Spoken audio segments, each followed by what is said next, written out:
जानकी नक्की रमावतीलाच गेलीये की आणखीन कुठेतरी? मला असं कळलंय की ती गोव्यात आहे. वाकणीस तिच्या इथे असण्याने मला काही प्रॉब्लेम नाही आहे. यातलं सगळं माहिती आहे. आता तुमची बायको गोव्यात आहे, गोव्यात. नरसिंह किल्लेदारची पोरगी आपली सून झाली हे उप्या पश्चिम महाराष्ट्राला कळलं पाहिजे.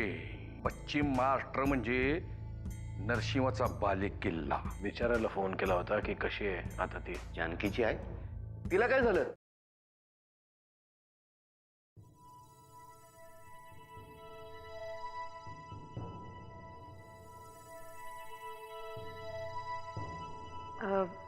जानकी नाही तर घर किती रिकामा रिकामा वाटतंय ना.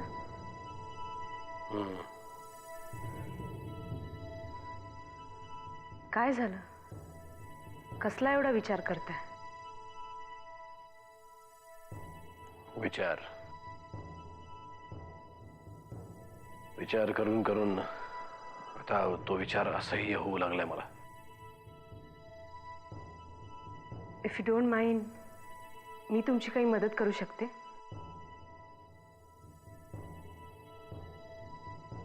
मी कोणाशी बोललो नसतो एरवी, पण का कोणास ठाऊक तुझ्याशी बोललं की मन मोकळं होतं.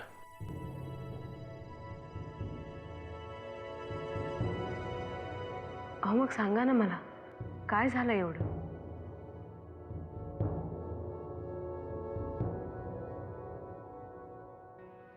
राधिका, मला एक निनावी फोन आला होता आणि फोन करणारी व्यक्ती म्हणाली जानकी आत्ता गोव्याला आहे म्हणून. व्हॉट? हे कसं शक्य आहे? जानकी तर रमावतीला गेलीये. माझाही विश्वास आहे जानकीवर, पण का कोणास ठाऊक मन सारखं खातंय. अशा वेळी पटकन एकच करा, लगेच फोन करून खात्री करून घ्या. केला होता जानकीला फोन, पण ती उचलत नाहीये. तिच्या घरी सुद्धा केला, पण त्यांनी जी उत्तरं दिली त्याने माझं समाधान नाही झालं. मी तुम्हाला एक सांगू, मनात संशयाचं भूत गोंधळ घालण्यापूर्वी प्रत्यक्ष जाऊन खात्री करून घ्या. भीती वाटते. जर मी तिथे गेलो आणि ती नसली तर, आणि जर मी रागाच्या भरात तिच्या घरच्यांना काही बोललो तर? हवं तर मी येते तुमच्या बरोबर. त्याने काय फरक पडणार आहे? जे व्हायचंय ते होणारच आहे.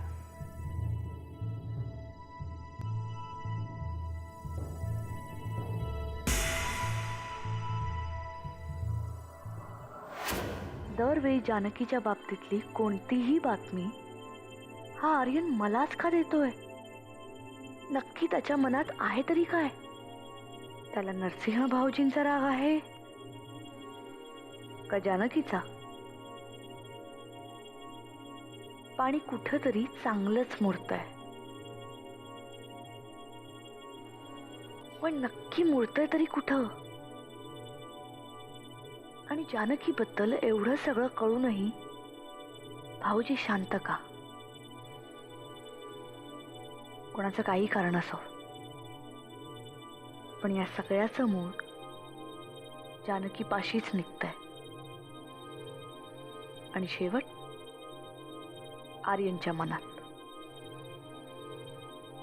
सगळंच जाणून घ्यायला हवं, पण गडबड गोंधळ न करता आणि कुठल्याही गुंत्यात न अडकता.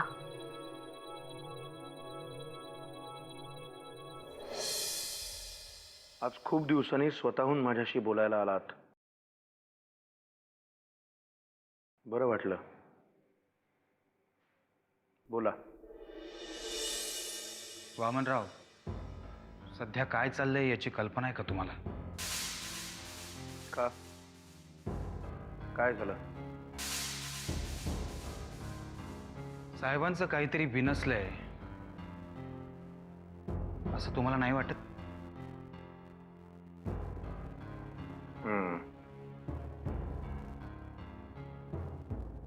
मला बाकीच्यांबद्दल माहित नाही, पण माझ्या बाबतीत मात्र त्याचं बरंच काही बिनसलंय.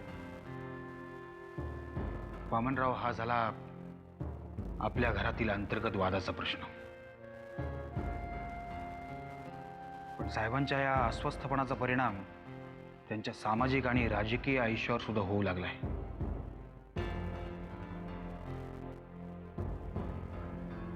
मी सांगून चालू परिस्थितीत काही फरक पडेल असं वाटतंय तुम्हाला? वामनराव, अहो, मोठ्या मुश्किलीने मुख्यमंत्र्यांची वेळ मिळाली होती मीटिंगसाठी. ती सुद्धा तडकाफडकी कॅन्सल केली त्यांनी. मी बोलून काय होणार? कारण सध्याच्या परिस्थितीत मी दादाची मनधरणी करणं तर सोडाच, साधी चौकशी सुद्धा करू शकत नाही.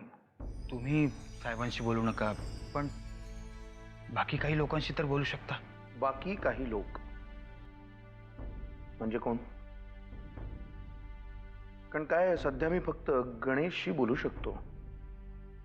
अर्थात सध्याची परिस्थिती बघता तोही माझं ऐकेल की नाही याच्याविषयी शंकाच आहे. काय वामनराव, सध्या जवळचे झालेत परके आणि परके झालेत जवळचे. कुणाबद्दल बोलताय तुम्ही? तुम्हाला चांगलंच माहिती आहे वामनराव.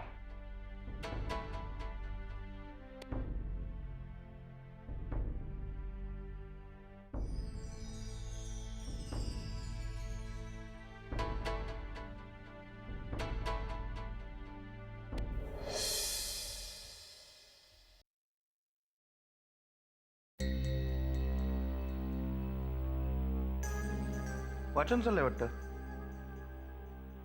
काय वाचताय? नानी पालखीवालांचं वी द पीपल. काय एकदम भारतीय राज्यघटनाच. कारण राजकीय खेळ्या खेळण्यासाठी हीच दोन पुस्तकं सगळ्यात जास्त उपयोगी आहेत. मी असं कुठलंही पुस्तक वाचत नाही. अरे वा, तरीही आपलं राजकीय ज्ञान बरंच आहे. जिजू, तुम्हाला माझ्याशी काही बोलायचं आहे का? मग इतक्या वेळ मी काय इथे 1:30च्या बातम्यात येत उभा आहे? तुझ्याशीच बोलतोय मी. तुम्ही दोघी बहिणी सारख्याच आहात का ग? आता बहिणी म्हटल्यावर काही गुणदोष सारखे असणारच ना. दादा कुठे दिसत नाहीये. रमावतीला गेलेत ते. हो, कारण त्यांना एक निनावी फोन आला होता की जानकी रमावतीला नसून गोव्याला गेली. कमाल आहे. घरात इतकं काही घडतंय आणि घरातल्या माणसांना काही कल्पनाच नाहीये. पण मला माहिती आहे ना. मी घरातल्या माणसांना म्हणालो. एनिवे, तुला कसं काय कळलं हे? हे सगळं घडलं तेव्हा मी एकटीच तिथे होते. कुठे? दादाच्या आजूबाजूला. हे बघा, तुम्हाला कोणालाही कळायच्या आधी हे मला कळलं, त्यात माझा दोष नाहीये ना. नाही नाही, कुतूहलाचा विषय तर असू शकतो ना. प्रत्येक माणूस घडणाऱ्या प्रत्येक गोष्टीचं विश्लेषण स्वतःच्या पद्धतीने करत असतो. आणि खरंच या घरात जे काही चाललंय याचा विचार या घरातल्या प्रत्येक माणसानं करायलाच पाहिजे.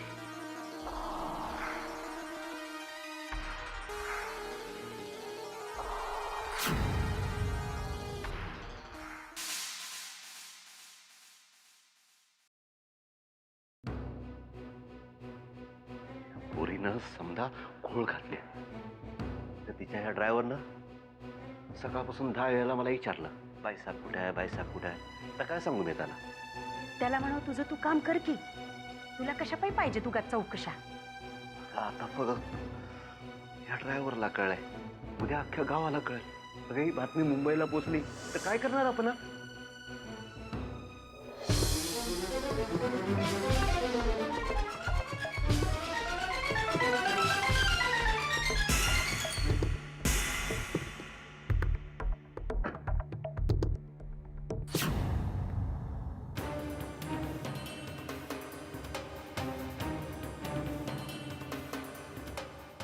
तुम्ही असं अचानक? जानकी कुठे? ती सुमित्राकडे गेली आहे. ठीक आहे, मी तिथे जाऊन भेटतो. जाऊ बाबा. बघा, तुम्हाला सबारा जाऊ देत. इतकं लांबून तुम्ही आलात तर थोडा वेळ बसा, भाकर तुकडा खा आणि मग जिथं जायचं असं तिथं काय. नाही, मला भूक नाही आहे आणि मला घाई पण आहे. जानकीशी बोलून मला लगेच मुंबईला जायचं आहे. मला असं वाटतं मी जानकीला बोलून आणते. हे रकमे आता तू कशाला बोलायला जाते जावई बापू म्हणजे ते काय ना की जानकी सुमित्रा आणि जानकी बऱ्याच दिवस भेटल्या नाहीत ना, तू बोलत बसले असते. येतील ते, तुम्ही या ना आज बस. या की आतमध्ये, आपण आतमध्येच बोलूया. या. या सर.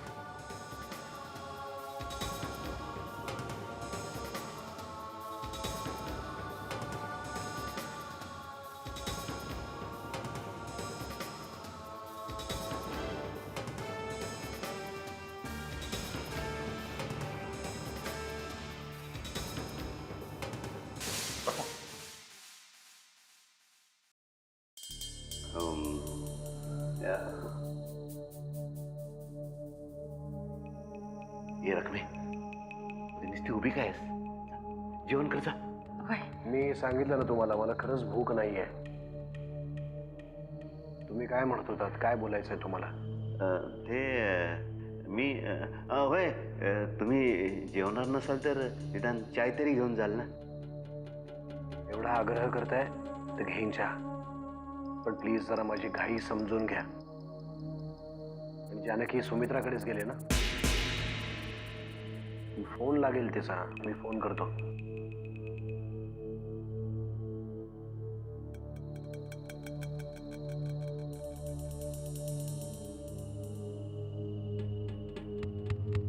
लागत नाहीये.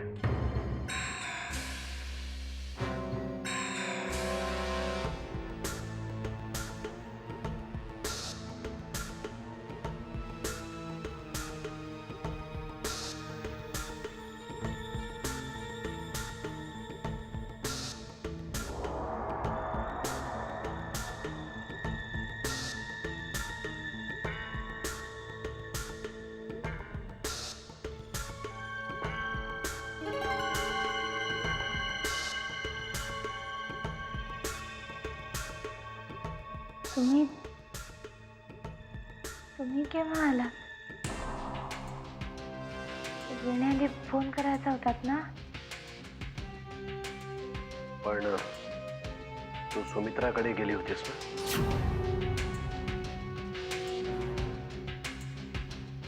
हो, शिवशी खेळायला म्हणून गेले होते. येताना मग मागच्या दाराने आले ना. सरपणाची लाकडं रचून ठेवत होते म्हणून यांना कळलं नसेल. ह्यालाच आम्हाला कळलंच नाही.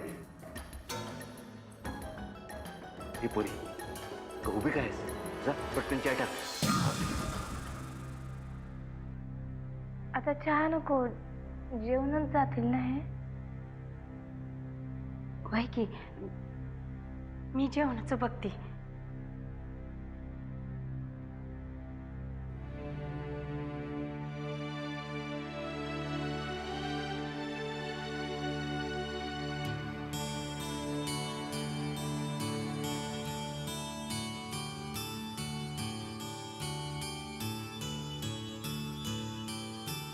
मी आले.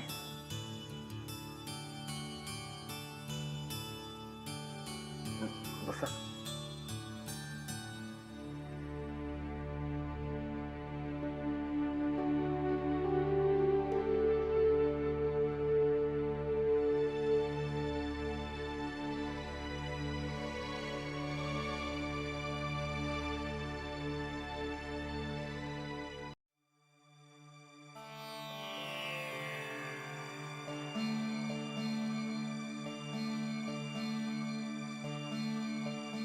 यांची गाडी पाहिली मी, म्हणून मागच्या दरवाजाने आले.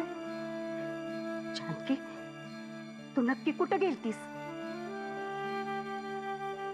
सांगितलं ना तुला, तुम्ही त्याला घेऊन मुंबईला गेले होते. थोबाड फोडीन माझ्याशी खोटं बोलशील तर. मी संध्याकाळीच पुजारी काकांच्या घरी गेलते, तेव्हा सुमित्रा घरातच होती. आई, मी तुला सगळं सांगते, पण नंतर. पांडुरंगानंतर माझा समजा विश्वास माझ्या पोरीवर आहे.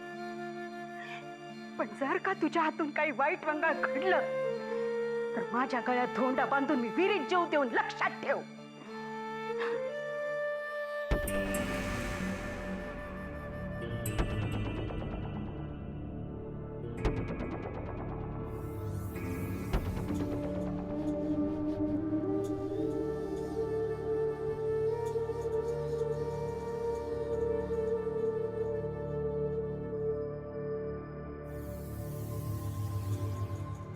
नाही नाही, ठीक आहे ठीक आहे, आपण आल्यावर बोलू. हा, पण लवकरात लवकर या. हा, नाही नाही, मी सहजच म्हणाले. तुम्ही लोक येईपर्यंत मी जागीच आहे. अच्छा. काय ग, तुझा नवरा येतोय का तुला घ्यायला? नाही, एवढ्या रात्रीही जागी राहते असं म्हणालीस म्हणून विचारलं. तो लाख येईल का, पण मी जायला हवं ना. मग कोण येतं एवढ्या रात्री? अगं, रमावतीहून नरसिंहराव जानकीला घेऊन येत आहे.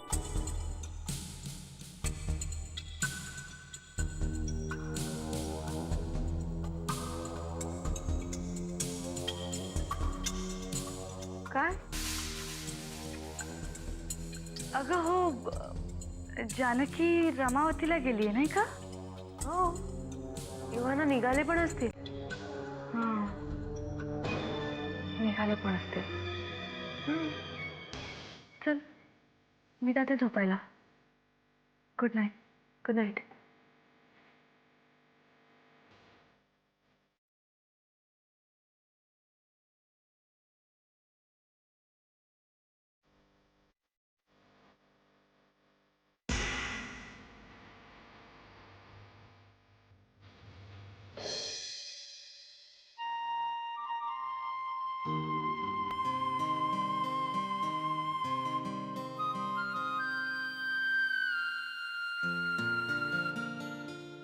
असे का उभे आहात? काही नाही. आईची तब्येत कशी आहे आता? बरी आहे. तुम्ही असे अचानक? सहजच. खरं सांगू का, मला तुझी खूप आठवण आली. मी नाही राहू शकत तुझ्याशिवाय जानकी. आणि दुसरी गोष्ट म्हणजे,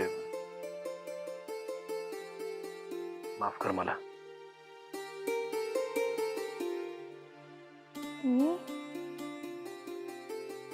मी का तुम्हाला माफ करू?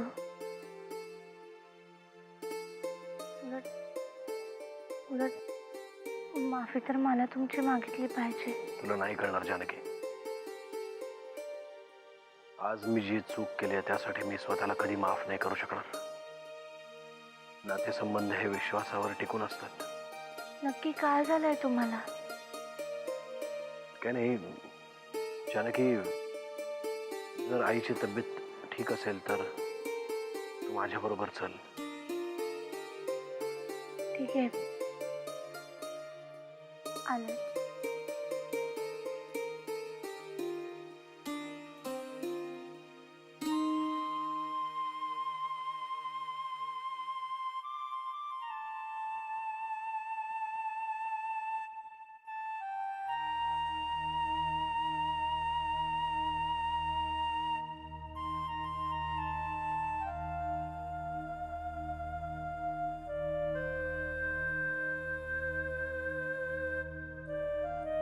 देवा,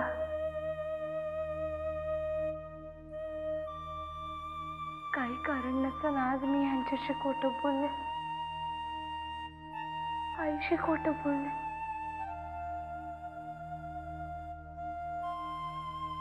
खोटारडेपणाचा आळ स्वतःवर घेतला. पण हे सगळं मला ज्या माणसामुळे करावं लागतंय ना, त्याला मी आता सोडणार नाही. इतके दिवस आर्यन मला भेटायला बोलवत होता ना, आता मी त्याला स्वतःहून भेटायला जाईल.